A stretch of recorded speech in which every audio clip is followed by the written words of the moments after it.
Olá, amados ouvintes do canal YouTube, muito bom dia. Aqui quem fala é o presbítero Edivaldo, membro da Assembleia de Deus, Ministério de Madureira, em Barra do Piraí, estado do Rio de Janeiro. Um abraço a todos, a paz do Senhor seja na vida de todos. Nós vamos fazer aqui o comentário da lição de número 9, lição do dia 29 de novembro de 2020. Estamos aí se aproximando para finalizar aí esse quarto e último trimestre. E hoje nós vamos tratar de quê? Enfermidades psicossomáticas. Nosso texto áureo.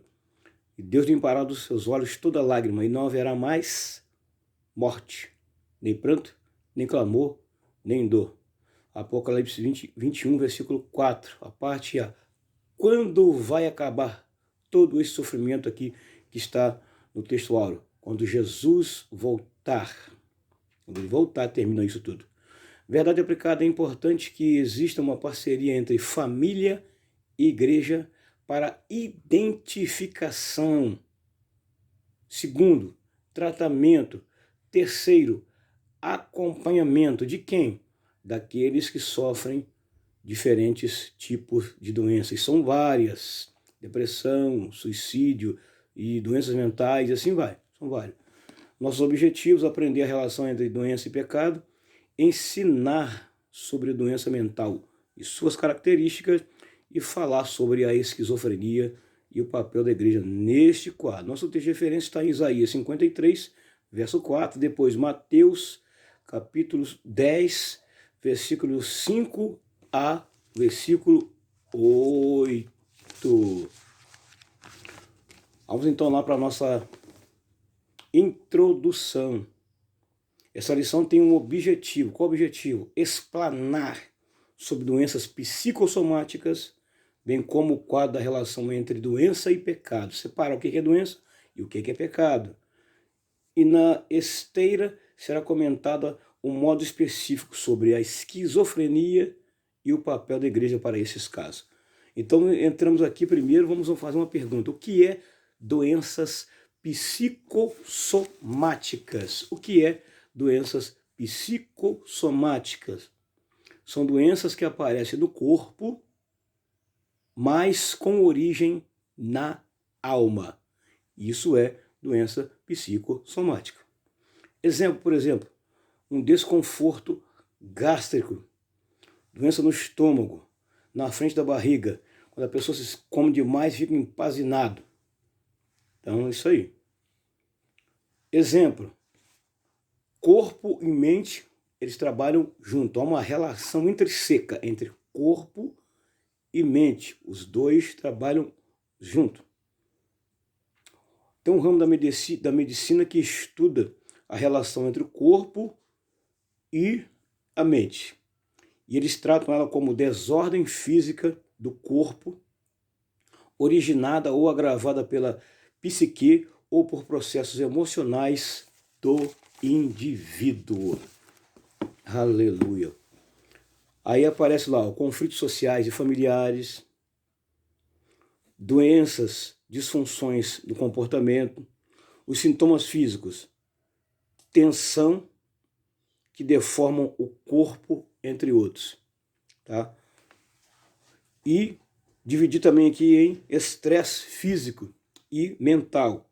60%, isso é um estudo, tá? Isso é um estudo que fizeram, que 60% a 90% dos pacientes que procuram tratamento. Para o quê? Para doenças psicossomáticas. Aí a parte 1 vem dividida assim, ó. Primeiro, o drama da doença. Há uma pergunta que está aqui. Uma pergunta essa incontestável que muitas das vezes ela é feita. Nós ficamos doentes ou vamos ficar doentes em algum momento? Ora, o corpo ele foi feito, projetado por Deus. Ora, com o aparecimento do pecado, é lógico que esse corpo vai sofrer deformidade com o longo do tempo. ele não vai permanecer a mesma forma, ele vai envelhecendo, envelhecendo, envelhecendo, envelhecendo, até que ele vem deteriorar, como está dizendo aqui a nossa lição da parte de hoje. Só que muitas das vezes, a pessoa que luta uma vida toda com um tipo de enfermidade, isso sempre foi assim. A doença faz parte dos nossos antepassados e faz parte do nosso cotidiano. Então, a doença faz parte do nosso antepassado e faz parte de nós também. Então, devemos conviver com isso aí, porque isso é um drama. Agora vem a parte 1, a relação que há entre doença e pecado. A relação que há entre elas. E uma coisa que é difícil associar no nosso meio é exatamente, ou se associar ou separar, é exatamente a confusão que alguns fazem entre doença e pecado.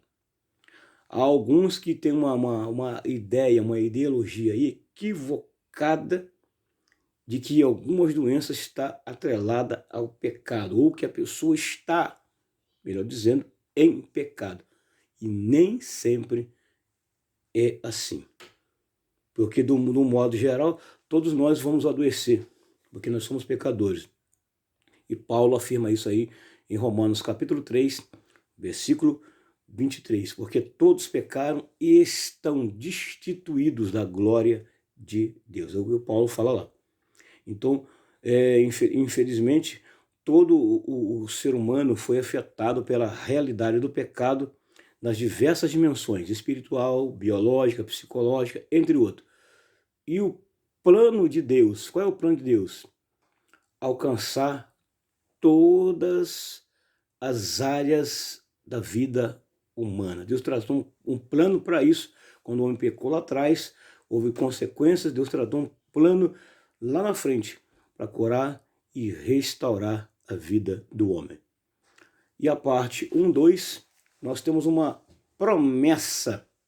Nós temos uma promessa, está na Bíblia Sagrada, que essa carcaça aqui, ela vai passar por uma transformação. Deus não vai criar um outro corpo, não. Essa carcaça, quando ela vai se deteriorar, vai acabar, Deus vai apenas colocar um revestimento incorruptível, onde, num futuro próximo, quando ele vier buscar o seu povo, nós não temos mais morte, né? Não vamos sofrer mais nenhum dano, nenhuma mutilação do nosso corpo. Está em Apocalipse 21, verso 4, e há outros textos bíblicos que vêm abordando e tratando deste assunto. Só para desfazer aqui que na parte 1, 2, aqui, há uma confusão, para desfazer uma confusão que as pessoas fazem, que muitas das vezes está associada às doenças, ao pecado. Então, isso aqui nós vamos desfazer essa confusão, para nós entendermos aqui que um dia esse corpo vai receber uma transformação, onde não haverá mais nenhum mutilamento nele. Na parte 1.3, vai falar sobre como está a criação. Como está a criação? Quando fala de criação, fala de natureza. Como está a criação? Como está a criação? E aqui tem uma parte que diz assim, ó, Leslie Ellen diz assim: esse evento vai transformar o mundo natural, cumprindo as promessas messiânicas do Antigo Testamento de uma terra renovada. Isaías 35. Na queda, Deus tornou a natureza escrava da inutilidade e da decadência. Mas esse não seria o seu estado permanente, pois já então Deus vislumbrou sua libertação. Querendo ou não, o resto da criação foi arrastado para o fosso junto com o homem. Gênesis 3,17. E seu líder, Salmo 8,6. E assim vai se levantar com ele. Ou seja, resumindo essa parte da parte 1, Deus vai usar o que ele já tem, não vai recriar nada. Ele vai apenas transformar o que ele já tem, que é a natureza, que é o homem que ele criou. Ele não vai recriar nada. Ele apenas vai transformar esse homem num ser onde ele não morre mais, ele não adoece mais, o corpo não fica mais podre, não sofre mais algumas doenças. Isso é o resumo da parte 1 da nossa lição. Na parte 2 da nossa lição de Escola Bíblica Dominical, que é exatamente ensinar sobre as doenças mentais e suas características. E aqui ele vem trazendo aqui de algumas doenças psicossomáticas que nós já abordamos aqui, o que significa. E aqui também há um equívoco ou um pensamento errado que nós temos que desfazer. Uma confusão generalizada que muitas das vezes nós juntamos doenças com possessões demoníacas. Há uma diferença muito grande de doenças, que são doenças mesmo, de possessão demoníaca. Ah, mas pregador, pode uma pessoa muitas das vezes estar sofrendo de uma doença e o diabo aproveitar a oportunidade e possuir essa pessoa? Sim, pode. Ele aproveita o momento e a oportunidade, mas nem sempre. Há casos na Bíblia que a pessoa estava possessa mesmo e ficou fora de si. Mas há casos na Bíblia que a pessoa estava apenas doente, não possessa de demônios. Então nós temos que desfazer essa confusão para que não haja essa confusão na vida das pessoas. Não causar um transtorno muito grande na vida das pessoas. A parte 2.1 da lição vai falar sobre a doença mental e o preconceito. Misericórdia, doença mental e o preconceito. O preconceito é uma das coisas pior que tem, é o tal do preconceito. E o que é preconceito? Nós lidamos com isso aí todo dia e toda hora. O que é o preconceito? Qualquer opinião, observe, qualquer opinião ou sentimento concebido sem exame crítico. Isto é preconceito. Que também é o ato de julgar algo ou alguém. Nós temos um caso de uma grande apresentadora de televisão, que todo mundo conhece, não preciso citar o nome dela aqui, mas que ela estava em seu quarto de hotel quando um fã invadiu o seu quarto com uma arma. E aquele episódio trouxe para ela o quê? Trauma. Trouxe trauma e ela precisou consultar, passar por um psiquiatra para poder buscar ajuda, porque aquele episódio trouxe para ela trauma. Trouxe para ela um trauma. Né? Então ela precisou de uma ajuda naquele momento. Em 2001, aproximadamente 2001, saiu uma lei que favoreceu pessoas com doenças mentais. Isso ajudou muito a proteger as pessoas que sofriam desses transtornos mentais, que tiveram uma proteção em relação a isso aqui. Aí nós vamos falar aqui agora de preconceito com doenças mentais. Ainda existe? Infelizmente, este preconceito ainda existe. Essa é a parte 2.1. Aí vem uma parte que diz aqui, ó. A doença mental, no entanto, nos parece absurda. Talvez por isso não aceitamos com facilidade.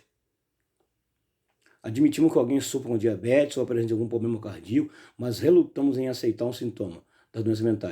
Se o sintoma surge em nós, tendemos a negá-lo. Não sou doente, não, eu não estou doente, não estou com isso, não, eu não tenho nada, não. Se surge nas pessoas que estão à nossa volta, tendemos a fazer os mais diversos julgamentos. Quando surge em alguém que está à nossa volta, aí nós começamos a julgar os outros. E muitas das vezes também se afastamos deles. E é nessa hora que as pessoas com esse tipo de enfermidade, doença, precisam de ajuda. E a parte 2.2, resumindo aqui, as características da doença mental. Ele dividiu aqui em 4 repartições. A primeira dela, sofrimento. Define como doença mental aqueles que sofrem com altos níveis de ansiedade, depressão, insatisfação ou mesmo percepções perturbadoras ou perturbadas. A segunda classe das características de doenças mentais são exatamente a incapacidade que define mentalmente enfermo o indivíduo que não consegue funcionar bem nas relações pessoais, sociais e profissionais. É aquele indivíduo que ele não consegue funcionar bem nas três áreas: profissionais, sociais e pessoais. Há doenças que prejudicam severamente a capacidade de se relacionar com as pessoas. Quer dizer, muitas vezes tem dificuldade também de se relacionar com pessoas. E divide a terceira classe em desvio da norma, que são classificados como aqueles que apresentam comportamentos que diferenciam muito da norma social. E a última classe das características mentais é a infelicidade. De um modo geral, a doença mental implementa no paciente uma vivência, uma inadequação e de infelicidade, infelizmente. Devemos lembrar que nem todas as doenças, vale ressaltar aqui, que nem todas as doenças mentais são graves. Senão vamos classificar tudo como doença grave. Nem todas elas são graves, como às vezes somos levados a imaginar. A maior parte das doenças mentais pode ser curada. Boa parte das doenças mentais podem ser curadas, outra parte das doenças mentais podem ser controladas. Devem ser controladas com medicamentos adquiridos pelo paciente. Assim, tem que ser controlado. A parte 2, 3, a Bíblia não menciona doença mental? Ora, tem casos isolados na Bíblia que a gente tem que tomar cuidado com ele. Nós temos aqui, por exemplo, o caso de Elias, está lá em 1 Reis 19.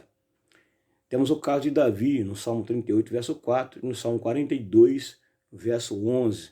São exemplos de algumas coisas.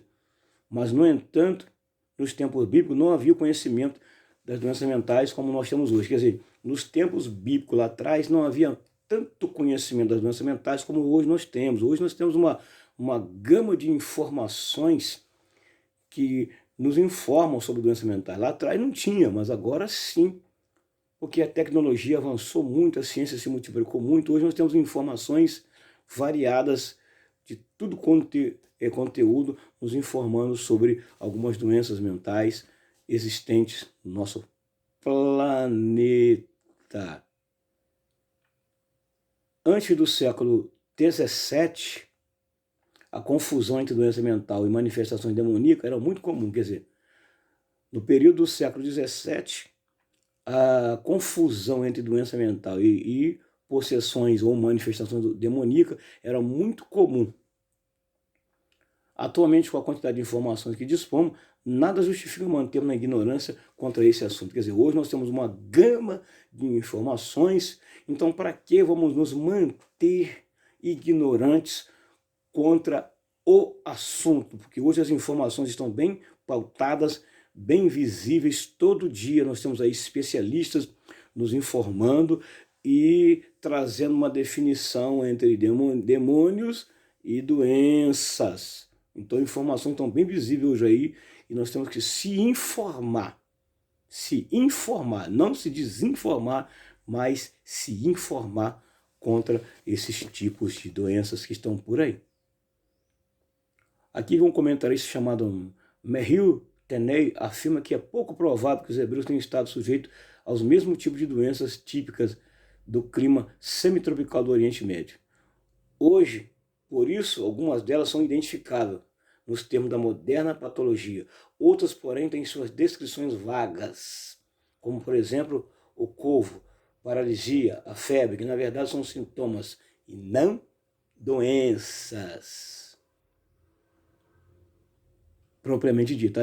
Além de tudo isso, alguns dos termos empregados nas traduções são inteiramente errôneos, pois não indicam que as enfermidades são indicadas pelo original. Então nós temos que tomar muito cuidado com alguns termos usados aí, tá?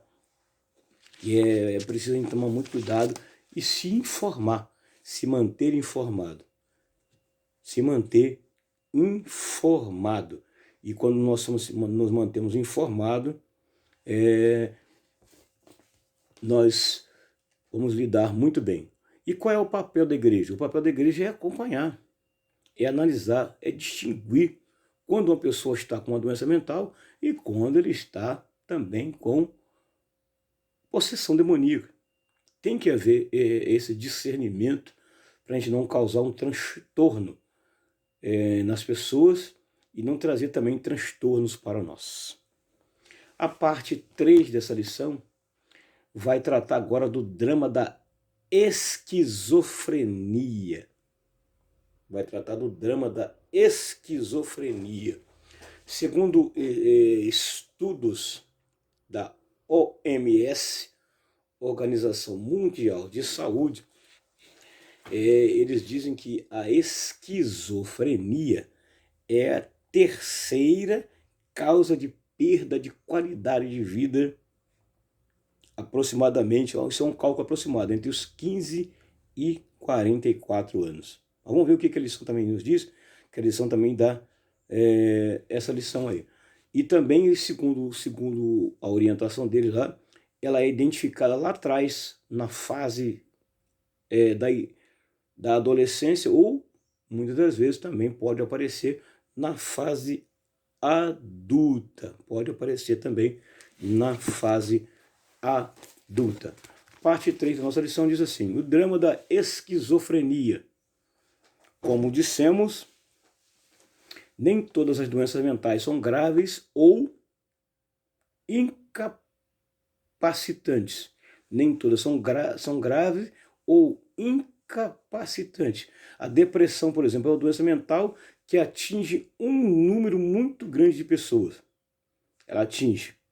Em alguns casos, dependendo do nível, com o tratamento, que hoje tem tratamento adequado para tratar dela,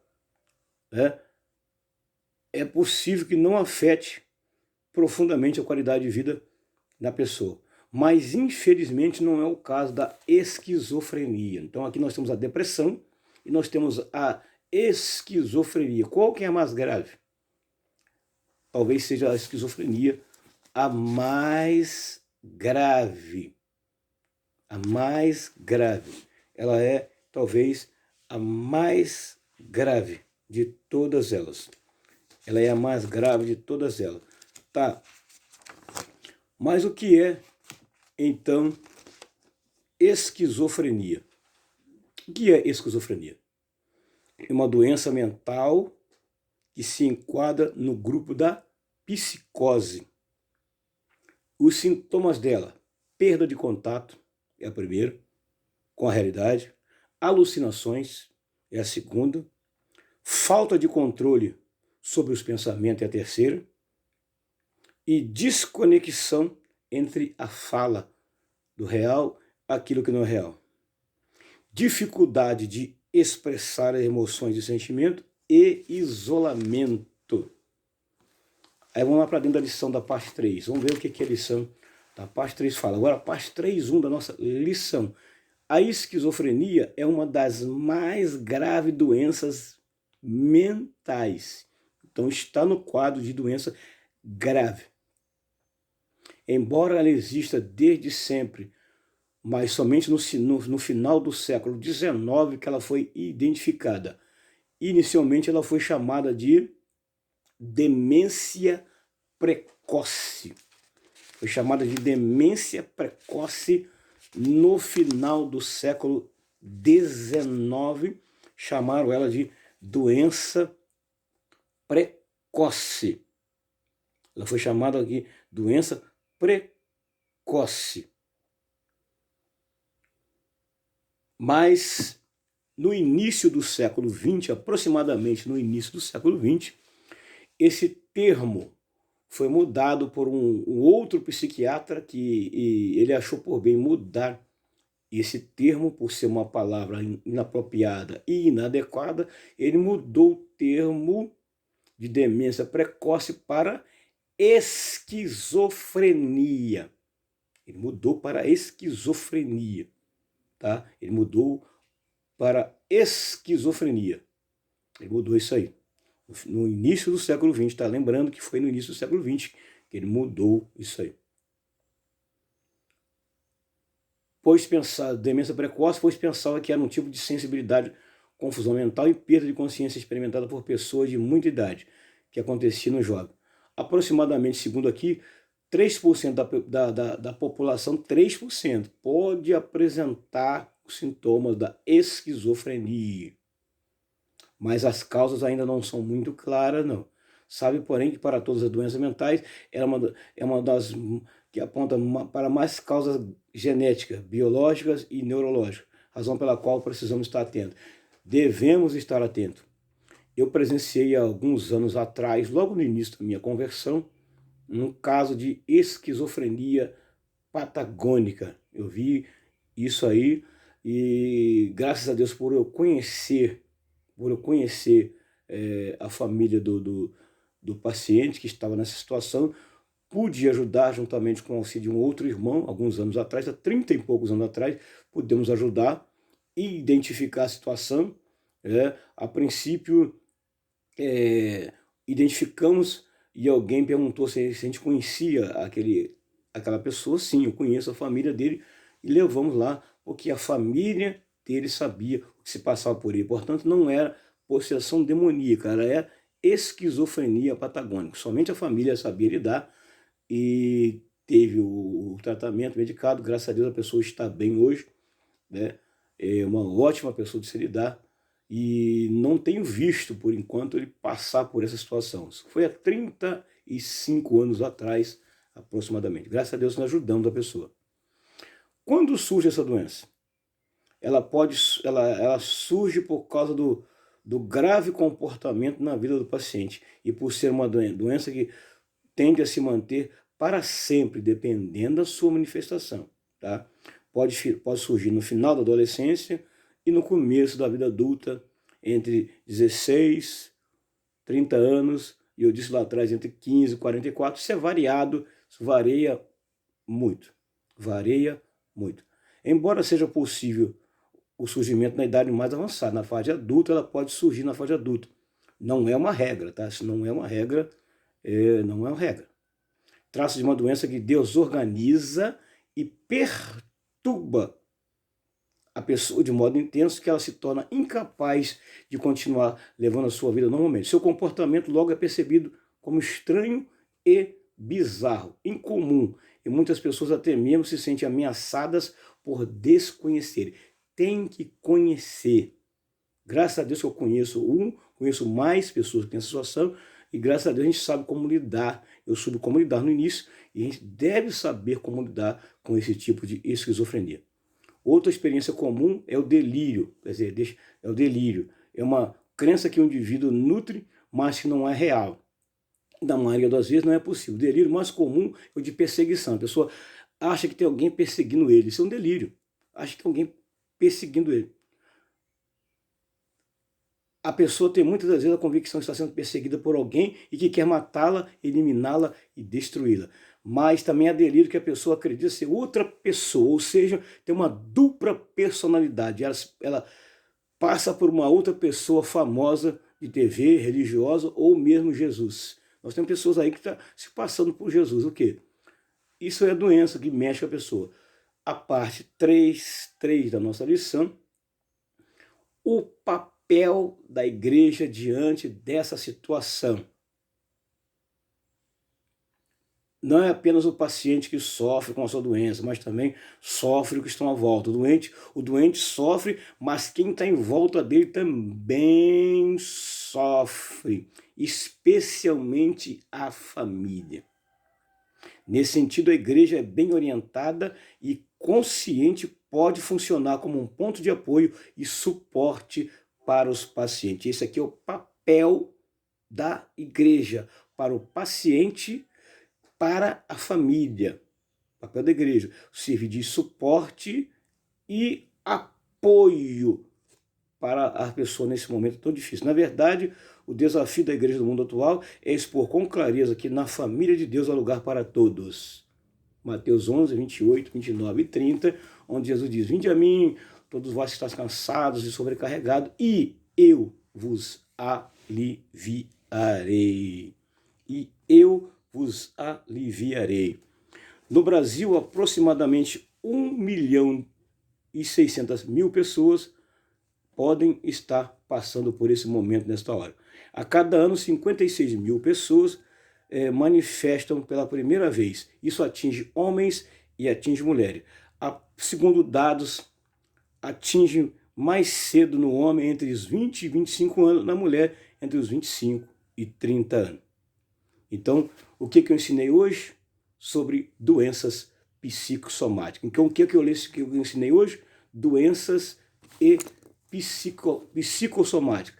Eu ensinei que a esquizofrenia é uma das mais graves doenças mentais. Por essa razão, a igreja é bem orientada e consciente, pode funcionar como um ponto de apoio e suporte, tanto para o paciente quanto para as famílias.